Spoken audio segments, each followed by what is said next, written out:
రాష్ట్రంలో మేము ప్రభుత్వాలు వెళ్ళినటువంటి టీఆర్ఎస్ పార్టీ ప్రభుత్వం సూటిగా మా సహచర శాసనసభ్యులు పెద్దలు రామ్మోహన్ రావు గారు కానీ అదేవిధంగా రామ్మోహన్ రెడ్డి గారికి మా ఆదిశీన్న మా రాజుగారు మాట్లాడండి ఎక్కువ మాట్లాడకుండా సూటిగా రెండు ముచ్చట్లు అడుగుతా.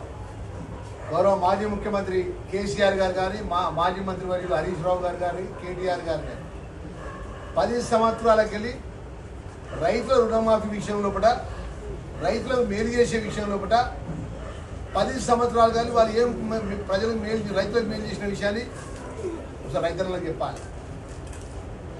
ఎందుకంటే సామెత ఉన్నది పెట్టిన తల్లి పెట్టలేదంటే పెట్టిన తల్లి గురించి తిట్టేటువంటి సంస్కారం ఉన్నటువంటి నిజంగా కొత్తగా మేము శాసనసభ్యుడిగా సభలో అడుగుపెట్టినాం అనుకున్నాం.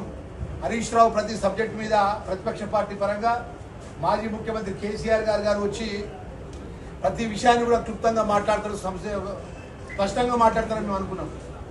ఈ 10 సంవత్సరాలకి వాళ్ళు చేసినటువంటి రైతుల విషయంలో కూడా గౌరవ ముఖ్యమంత్రి రేవంత్ రెడ్డి గారు రైతు రుణమాఫీ విషయంలో కూడా స్పష్టంగా 21,000 కోట్ల రూపాయల ఏక మొత్తంలో రుణమాఫీ చేసిన విషయాన్ని స్పష్టంగా సభలో పెట్టి ఈ రాష్ట్రంలో ఇన్ని వేల మందికి ఇన్ని కుటుంబాలకు మేము రైతు రుణమాఫీ చేసినామనే విషయాన్ని స్పష్టంగా చెప్తే దాన్ని జీర్ణించుకోలేక 10 సంవత్సరాలకి ఏ రైతు మేలు చేయకుండా రైతులను వరేస్తే ఉరి అని మాట్లాడి రైతుల వడ్ల కొనుగోలు కూడా 4 కిలోలు 8 కిలోలు కటింగ్ పెడుతుంటే మిల్లలు ఇష్టానుసారంగా దోపిడీ చేస్తుంటే ఈ రాష్ట్రంలో కేబినెట్ మంత్రికి వివరించిన హరీష్ రావు మాట్లాడలే, కేటీఆర్ మాట్లాడలే, వాళ్ళ మంత్రివర్గం మాట్లాడలే.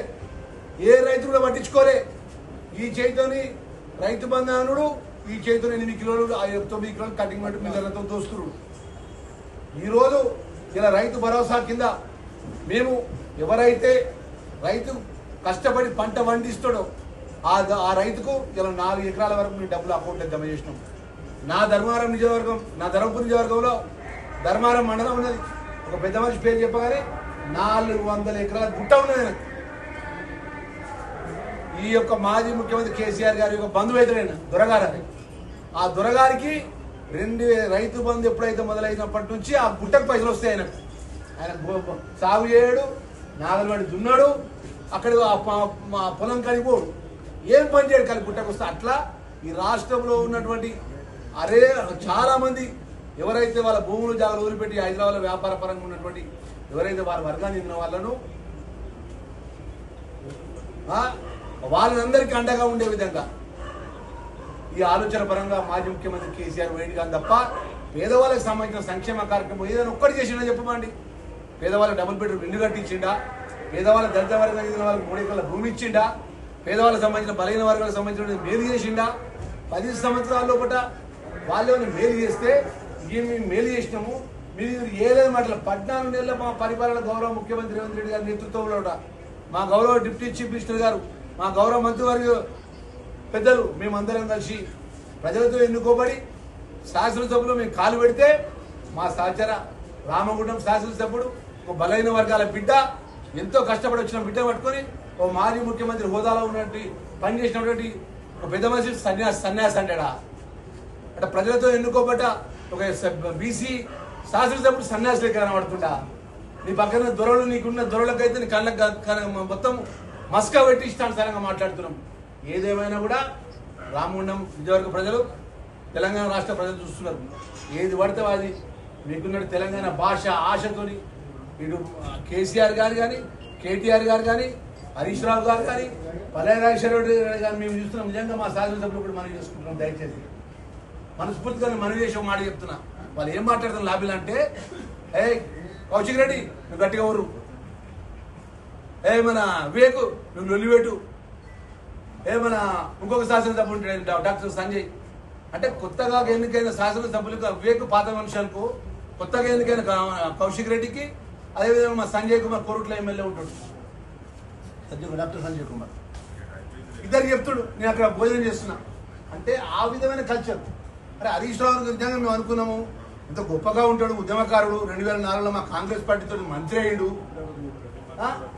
మా శాసనసభ్యుడు మాట్లాడు, మా రామ్మోహన్ అన్న ఎంత చక్కగా మాట్లాడతాడు.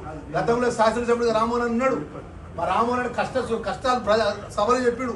ఒక్కరోజు మైకి అపోవట, మాట్లాడుతుంటే మైక్ స్విచ్ ఆఫ్ చేస్తున్నట. ఇవాళ మా కౌశిక్ రెడ్డి లాంటి కొత్తగా గెలిచి వచ్చిన శాసనసభ్యుడు కూడా స్పీకర్ గారు 35-40 నిమిషాలు టైం ఇచ్చిండు. కోరుట్ల ఎమ్మెల్యేకు 30 నిమిషాలు టైం ఇచ్చిండు. ఎందుకు ఇచ్చిండు? ప్రజాస్వామ్య పద్ధతితో ప్రజలతో ఎన్నుకోబడ్డ మనము ఈ యొక్క దేవాలయం శాసనసభలో మనం ప్రజల సమస్యలు చర్చించుకోవాల్సిన బాధ్యత మాకు ఉంటుంది. ఇలా అధికారంలో ఉన్నటువంటి ముఖ్యమంత్రి రేవంత్ రెడ్డి గారి నేతృత్వంలో మేము అధికార పార్టీ శాసనసభలో అయినప్పటికీ ప్రతిపక్ష పార్టీగా 10 సంవత్సరాలు మీరు రాజ్యం మేమే రాజులు మేమే మంత్రాలు మీరు సూచనలు చేస్తారు కాబట్టి మంచి మాట చెప్తారు కావచ్చు మేము అనుకున్నాం. కానీ ఎట్లా ఉన్నదంటే మీ ఆలోచన విధానం ఎట్లా ఉంటుందంటే ఈయన కొడుకులు వచ్చి మా కుర్చీలు అలా కూర్చున్నారు. ఆ కుర్చీలు మొత్తం ఎలకాలం మాదే, మేము ముఖ్యమంత్రులం, మేమే మంత్రులం, మాదే రాజ్యం, ఈ కొడుకులందరూ వచ్చి ఎందుకు కూర్చున్నారంటే ఆలోచన పరంగా ఉన్న మన వెనుక తెలంగాణ చెట్టినది. ఏదేమైనా కూడా తెలంగాణ ప్రజలందరూ గమనిస్తున్నారు. రాబోయే రోజుల్లో కూడా ఏ విధంగా బుద్ధి చెప్పాలో ఆ విధంగా బీఆర్ఎస్ పార్టీకి పార్లమెంట్లో బుద్ధి చెప్పిళ్ళు. మన ఎమ్మెల్సీలో పోటీ చేసడానికి కూడా అడ్రస్ లేకుండా అయింది. స్థానిక ఎన్నికల్లో కూడా ప్రజలందరూ గమనిస్తారు. ఏదేమైనా కూడా ఒకటి మేము మనవి చేయదలుచుకున్నాం. దయచేసి మా మీడియా మిత్రులు మనవి చేసుకున్నాం. ఆ రోజు మీ ఈ విధంగా స్వేచ్ఛ పరంగా మీరు మీడియా పరంగా అటెండ్ అయ్యే పరిస్థితి ఉండేనా? శాసనసభలో మీరు ఏదైనా ప్రతిపక్ష పార్టీకి సంబంధించిన మాట్లాడితే ఈ విధంగా మీ యొక్క ఆలోచన పరంగా ముందుకు వచ్చే ఆలోచన ఉండేనా? ఈరోజు ఇంత స్వేచ్ఛాపూర్వ వాతావరణంలో పట గౌరవ ముఖ్యమంత్రి రేవంత్ రెడ్డి గారి నేతృత్వంలో పట ప్రభుత్వం పనిచేస్తుంది. ఎవరు ఏది చెప్పినా ప్రజలకు ఇచ్చిన మాట 100% అమలు చేస్తాం. 6 గ్యారెంటీ పథకాలు కానీ రైతాంగాలకు అండగా ఉండే విధంగా ఈ ప్రభుత్వం ముందుకు పోతున్న విషయాన్ని మరొకసారి మనవి చేసుకుంటూ మా మాజీ ముఖ్యమంత్రి ఏదైతే కేసీఆర్ మా సహచర బీసీ శాసనసభ్యుని సన్యాసన్న విషయంలో మేము తీవ్రంగా ఖండిస్తున్నాం.